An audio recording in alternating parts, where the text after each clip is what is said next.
I recently had someone respond to my Reddit post about keeping a daily Spanish journal and how that can improve your fluency both in writing and speaking in Spanish, right? So this person asks, this is a great idea, but how do you actually go about journaling for the intention of improving your speaking fluency? So in this video, I'm going to give you an exercise on how to do just that. So this is something I personally use in my Spanish journal, right? So what we're going to do is we're going to write a very simple idea, and we're going to iterate on it using one or two new forms of grammar and just trying to give more color and breadth to whatever it is I'm writing so we can paint more of a picture in our mind so we can become more avid storytellers and again ultimately become more sophisticated users of the language. So this is a very simple journal entry and it reads: Viví en Barcelona en verano 2023.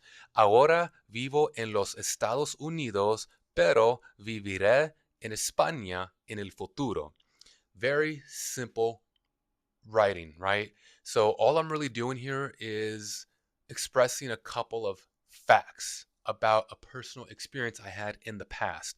I lived in Barcelona on this date. I currently live in the United States, and in the future, I will visit Spain again. Grammatically, it's very simple, right? Past, present, future. We're using the pretérito indefinido past tense, the present, and the simple future as well. The grammar is simple and it's good, right? We're utilizing all three different tenses: past, present, future. But again, it's not very descriptive of my trip to not Buenos Aires, but to Barcelona. It sounds kind of natural, right? It doesn't sound robotic, but it's just not very detailed, not very descriptive. I'm not painting a picture in your mind. But that's okay because for this exercise, we're going to start out with something very simple. And this is indeed very simple. So far, so good. We're going to rewrite this by adding some more description about the event. All right, so now that very same journal entry reads as: Cuando estaba viviendo en Barcelona, tomaba clases de español. Todavía pienso en mi tiempo viviendo en Barcelona. Volveré a Barcelona otra vez porque lo pasé muy bien. Okay, again, we're still talking about my time in Barcelona. We're still using the past, present, and future tense, but I incorporated one more form of grammar this time around, the imperfect past, right? And by using the imperfect past, we can talk about past tense routines. Past routines, we could talk about past events that are ongoing. So now, ladies and gentlemen, now we can incorporate more description, more color into our stories when we speak or write or think in Spanish. So what did I do here, right? We're still talking about the same event. I'm still using the past, present, and future, but I provided a little more description as to what I did, my routines in Barcelona. Cuando estaba viviendo en Barcelona, tomaba clases de español. When I was living in Barcelona, I was taking Spanish classes. So instead of hitting you with facts, I lived in Barcelona in 2023. That's okay. That's fine. Is this a court deposition? Like, why speak like that? So it's implicit, or rather, it's. I tell you what I did in Barcelona, and in doing so, you find out that I lived in Barcelona, right? So when I lived in Barcelona, I took Spanish classes. That's past tense. Todavía pienso en mi tiempo viviendo en Barcelona. Oh, I'm still thinking about my time living in Barcelona. Well, if I'm still thinking about the time I lived in Barcelona, I probably had a good time. Not necessarily, but when people speak like that, it's usually because they have fond memories. Volveré a Barcelona otra vez porque lo pasé muy bien. Future tense. I will return to Barcelona again because I had such a good time there. Lo pasé muy bien. That's how we say in Spanish. We passed the time really well. Great. So this is one level up from our initial writing, right? So I'm just not going to hit you with facts. I'm actually going to describe what I did there, and we're still we're up in the level of sophistication. We're using the past, present, and future grammatical tenses, and I'm providing description as to what I did there. So now we're adding some color to that canvas. One more iteration. Let's see what happens. All right. So here, my journal entry graduates into: Aunque nunca había vivido en Barcelona, sabía que iba a pasarlo muy bien. Hasta el día de hoy les recomiendo a mis amigos que la visiten. Sí, volvería a Barcelona, iría en verano o en primavera porque me encanta el clima cálido. Okay, so now we're talking about sophisticated use of Spanish language. Huh? Huh? All right, so what's happening here? Grammatically, we're using a few different past tense. We're using the pluscuamperfecto and the imperfecto. Those are two grammatical forms that exist with the indicative grammar. And we introduce the imperfect subjunctive. So now we're using the subjunctive, ladies and gentlemen. And if you want to be the master and commander of the Spanish language in writing, in thought, or in speech, you got to learn the subjunctive grammatical forms. There are 5 of them, but we really only use 4 of them. One of them is arguably archaic.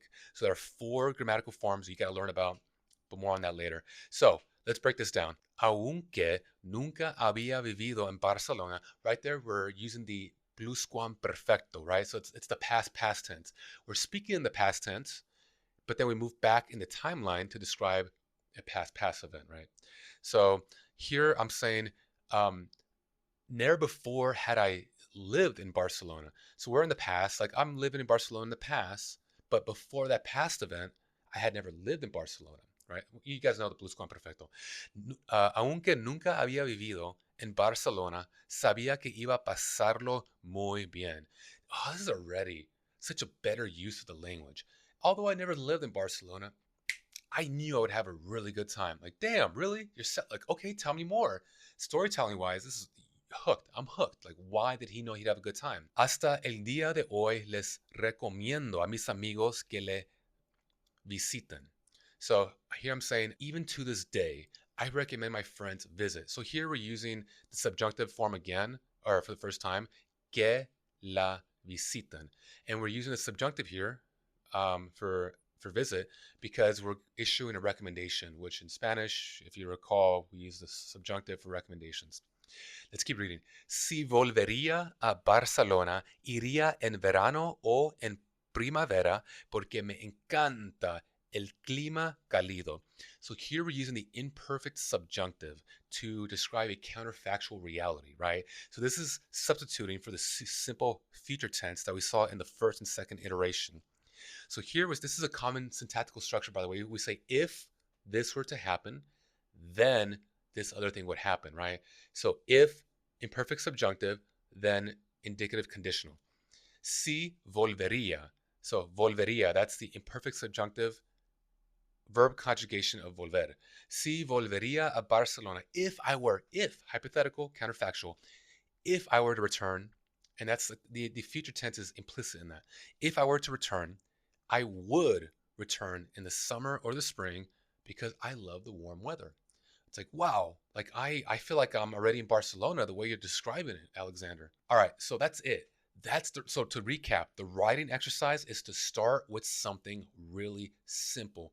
A few facts about a past event. I would say start there.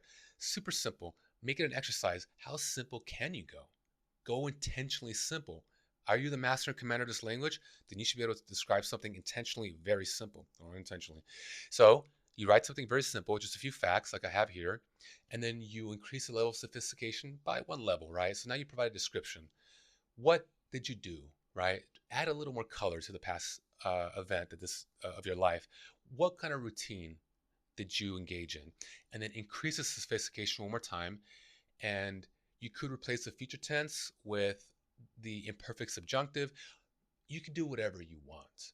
The basic idea here is to intentionally increase the level of sophistication. Now, for me, at this time, I was learning about the imperfect subjunctive grammatical form, and so that's why I invoked it. You could use something else. You could use the present tense subjunctive. You can use the perfect subjunctive. You can use the perfect subjunctive. You can do whatever you want. This is just one example as to how to use this writing exercise. Take it, use it. I still use it to this day. It is extremely, extremely useful for targeted learning, right? You have to identify what you need to work on and you target that. All right, so that's it. If you made it this far, you know what to do. Like the video, subscribe to the channel. And if you want to learn more about the subjunctive grammatical form, in the comments section, type subjunctive and I'll know what to do for the next video. Also, one last thing. I'm currently working on a Spanish language learning app. This is not another Duolingo ripoff. This is going to draw from my extensive experience living and learning Spanish in Spanish-speaking countries abroad, right? So I lived in Buenos Aires, Argentina, Mexico City, and in Barcelona, Spain. And I took classes there. I lived there. I took grammar classes. I learned the language there. I took dance classes, martial arts classes. I visited the museums, the beaches. It was a complete cultural immersion. So in this Spanish app I'm building, I'm going to give you, to the best of my abilities, that full immersive experience of living in a Spanish speaking country. And there'll be a lot of writing exercises. There'll be speaking exercises with the AI chatbot, and you'll have your own tour throughout Buenos Aires. Her name is Florencia. You'll build a relationship with Florencia. She will show you how to use different subjunctive grammatical forms, the culture in Buenos Aires, the tango in Buenos Aires, so on and so forth. It is a tool I wish I had 2 years ago. So I'm going to deploy this to the Apple Store really soon. Again, if you want to learn more about the subjunctive, comment subjunctive in the comments section. If you want to learn more about the language learning app, comment language app. I'll see you in the next video.